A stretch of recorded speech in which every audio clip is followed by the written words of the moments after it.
welcome to this week's piece. So I was actually pretty excited when I saw this piece on Marketplace until I got it to my shop and really gave it a good looking over, and there were some things that needed my attention, which is typically totally fine. I don't mind doing repairs, you guys know that. But this one was just, it was more than I wanted for the time frame that I had in mind. So to start with, and to see fully where we're at, I just used some clean strip and I went over the entire thing. This is the 15-minute version, and started scraping back the several layers of paint that were over this. You guys would think that I'd be overstripping by now, and I am, but sometimes you have to, you don't have a choice. So as I'm stripping this back, I'm noticing that there are a ton of repairs that have already been done to this piece. And not just repairs, it's been through probably a few different refinishes as well. So I can see Bondo in a lot of places. There were decorative lines in the top drawer. They filled in one of them. The second one's still there. All of the holes for the hardware have been redone, and I'm not sure what the original hardware was. Probably better than the hardware that came with it, if I'm being honest. And then here's the part that just made me the saddest. As I was going over the top, this has an oak veneer on it, and so it has really, really deep grain. And I find that oak gets a little more brittle than a lot of other species of wood. And so this one was, I'm going to say past its prime. And as I was going over it, I could see all kinds of these squiggle lines from the previous person's sander that they didn't do a great job on. And they had already burned through a lot of areas on the top. There were two fairly large, I'm going to say holes, that were done. That was a little bit frustrating because, like I said, I wanted to keep this mostly wood. That was the plan for this. And as I'm going, I'm like, oh man, I can't fill these. There's not a lot I can do. So I started with my Durham's wood filler, and I just did all the spots in the drawers because I knew those were going to be painted and I wasn't too terribly worried about them. And then all the big chunks. If you guys have not tried this Durham's, it is awesome stuff. It dries so hard, and it's water-based, and it's not stinky like Bondo. Bondo is stronger, but you would be surprised at how strong this Durham stuff is. So I highly recommend it if you're not one that likes to work in the realm of stinky things. So as I'm contemplating my top, I'm going through and just sanding all around the edges. This does have a really nice wood trim around the front, so I do want to keep that part wood. And so it is very meticulous work. I'm sanding some by hand, and then going in through all the crevices, getting out all of that old paint. And it was a chore until I got out my multi-tool. For whatever reason, I always forget about the sanding option that you can put on your multi-tool because I always use it for that baby saw. And yeah, this thing is rad. So it helped a lot and sped the process along a lot faster than obviously sanding by hand does. And as I'm doing this, I'm getting very excited because I figured out what I was going to do to the top. So Elaine, who is awesome, sent me this from my Amazon wish list. It is the ash colored stain from General Finishes, and it is a gel stain, and gel stains cover a multitude of sins. So here's a little bonus tip. The little things that hold the lid on, the little metal bits, you can use those as drawer stops, so I always save them, and I will use it in the future if I have drawers that are missing the drawer stops in the back. You can hammer those in, and they work beautifully. Maybe I'll show you that the next time I have to use them, but I always save those. So yes, now that I've decided that I'm going to use this gel stain because, again, covers a multitude of sins, that means I can use it on the top. And while the top is still a bit of a pain, it turned out amazing. So I did do extra coats on the top. I did 2 coats of the gel stain on the top, and it covered all of the paint that was still kind of sunk into the grain that I couldn't get. I went in with a tool and tried scraping a lot of it out, but you guys know that oak grain is just so deep sometimes, and it's really hard to get everything out of there. So I did my best, and this covered the divots and holes and everything that were in there and just kind of toned everything. So that was amazing. And then I just went through and painted the sides and the drawers a white. And then before we get into the fun stuff, I'm going to take my satin poly and seal the top and all the trim so that that is protected from any other paint. And then we can get into something pretty cool.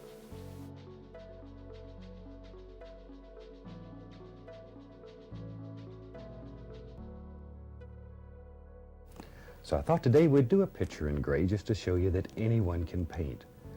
So what I've done here, I've mixed up a great big batch of blue and brown, probably about 1/3 blue to 2/3 brown, to give you a rough idea of what the mixture is here. And all we'll use is this gray color and white. I have the other colors on my palette only because I was too lazy to clean my palette before we started this. Yeah, so I tried mixing up the brown and blue. It did not work for me. So I just went in with my white, light gray, medium gray, and black. So I've already applied some magic white to the canvas to help speed things up a little bit. So let's take the almighty brush here, and we'll take a little bit of this gray color out, beat it into the bristles, really work it into the bristles. Now he starts with a base of magic white. So I had my dresser drying overnight, so my white was not wet. You do need wet paint for this. So I went back over with white again over all 3 drawers and got it wet, so I had a base to work off of, because just putting it over the dry paint, even with water, it looked too terrible. It was like brush strokey and all, it wouldn't blend. But as soon as you have wet paint, it's like, oh, it's magic. I totally see what he's doing now. And let's start with an almighty sky here.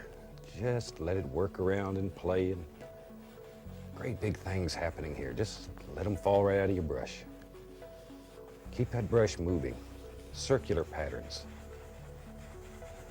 Just let it play. Maybe we'll put a little bit more paint. Maybe we'll come right over in here. There we go. Just let that work.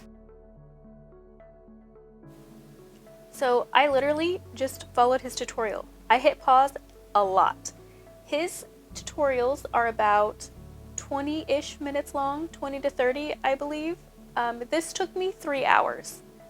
So it took me quite a bit longer. Mind you, I've never painted anything like this. I've done clouds before, never actual painting. I am not I'm just not a professional at that.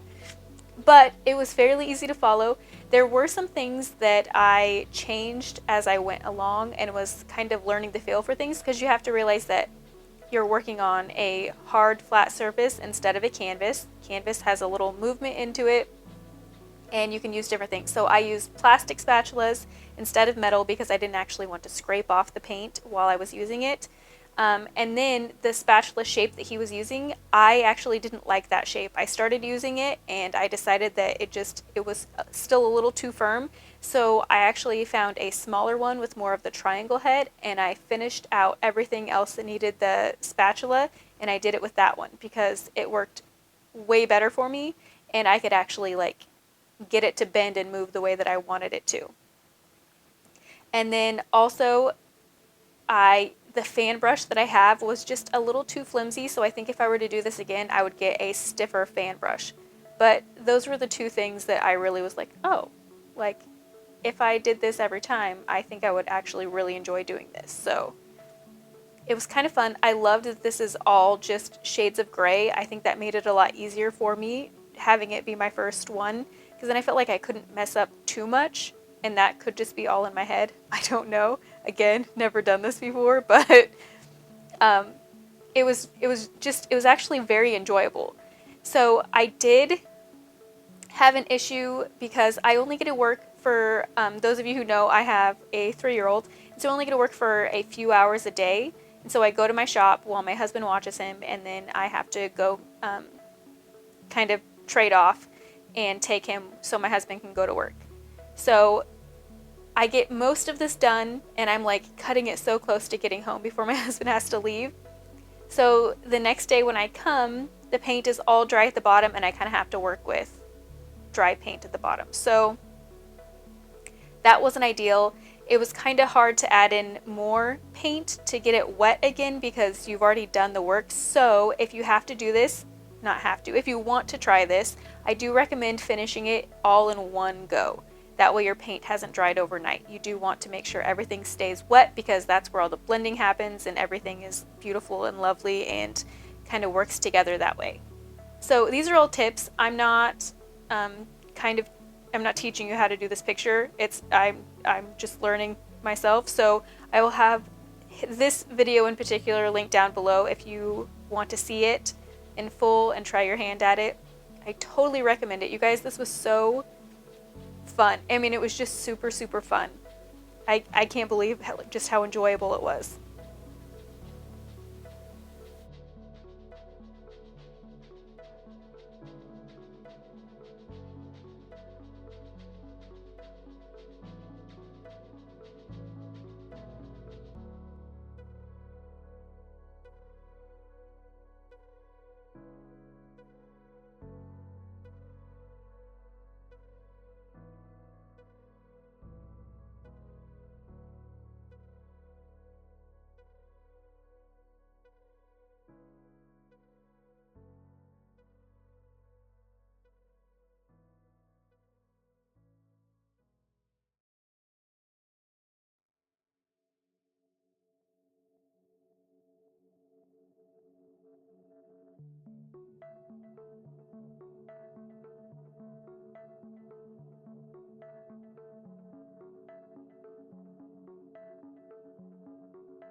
And because I was cutting it close to getting this finished in time to have the video ready because, you know, Thanksgiving is happening, I went ahead and used my heat gun to finish drying up the front part of this, and then I sealed the entire thing with satin poly, just like the top and everything else. So it's been fully sealed. I just didn't show that part. Again, I was rushing. So it's been done.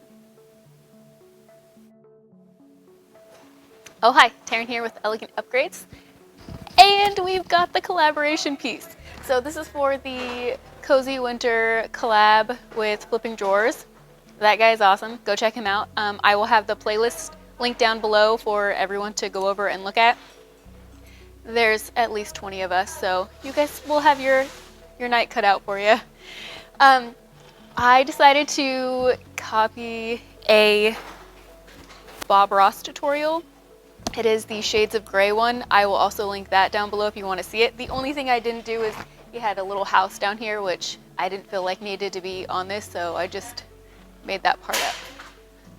But it's my first time like painting something. I mean, I've done clouds before, but I've never painted anything else. And it was pretty tragic at first from what you saw, but I really, really like how it came out. I'm so proud of it. I think it's like the prettiest thing ever. Obviously not for everyone. I have no idea how something like this will sell because it's kind of bizarre, but we're gonna try it out. We're gonna see what happens. So I hope you love this. Have fun watching it. It's just a fun thing to do, and I'm very excited that I kind of went outside my comfort zone to try something new out. I kind of want to do more now. I don't even know what, but it's just, that's really cool. Okay, thank you guys so much for always being so incredibly amazing to me. We're already at 5.5 and you guys are amazing. P.S. Thank you for the lovely gifts that you guys send me. I can't believe it. The coffees, the Amazon wish list, you guys rock my socks all the time. Okay, let's get you some photos.